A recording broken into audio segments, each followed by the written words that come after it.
y a un niveau très élevé, un engagement de notre État. Et cela compte énormément. Parce que le ministère n'est que le reflet de cet engagement de l'État à travers la Première Dame.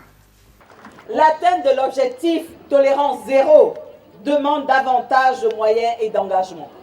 Je suggère que le gouvernement puisse instituer 1 ou 2 prix annuels pour récompenser les personnes qui luttent contre la pratique de l'excision dans le pays. Amorcée au début des années 80, la lutte contre les mutilations génitales féminines au Burkina Faso est aujourd'hui portée par les plus hautes autorités du pays.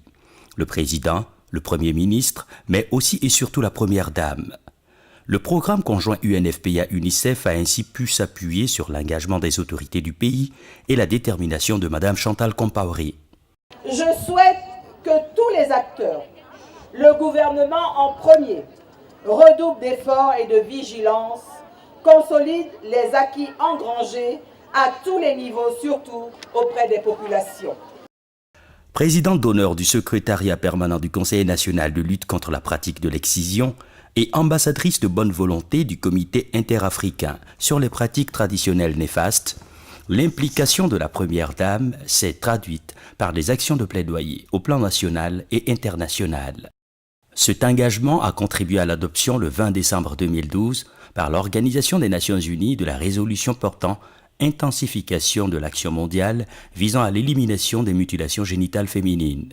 On m'a mandaté pour contacter les pays membres afin de pouvoir passer les messages au gouvernement et moi aussi, à travers les gouvernements, à mes sœurs premières dames, afin qu'elles puissent s'impliquer aussi dans la lutte pour que nous puissions arriver à de bons résultats, à des résultats pour qu'on puisse atteindre la tolérance zéro dans peu de temps.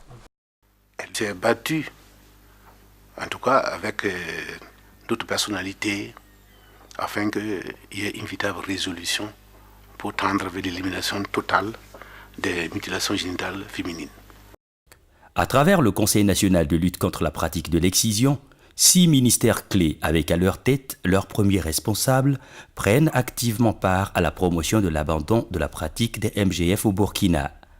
Leur leader, le ministre en charge de l'action sociale.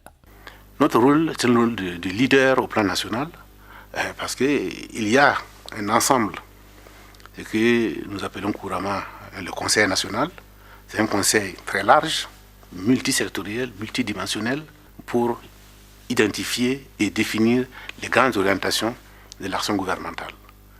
Au niveau local, ce sont les gouverneurs, les hauts commissaires et les autorités municipales qui portent la lutte contre les MGF. Nous pensons que les premiers responsables de lutte contre l'excision, c'est nous. Et nous avons notre comité de lutte contre l'excision où nous nous rencontrons avec les hauts commissaires, les associations et les services techniques tels que l'action sociale.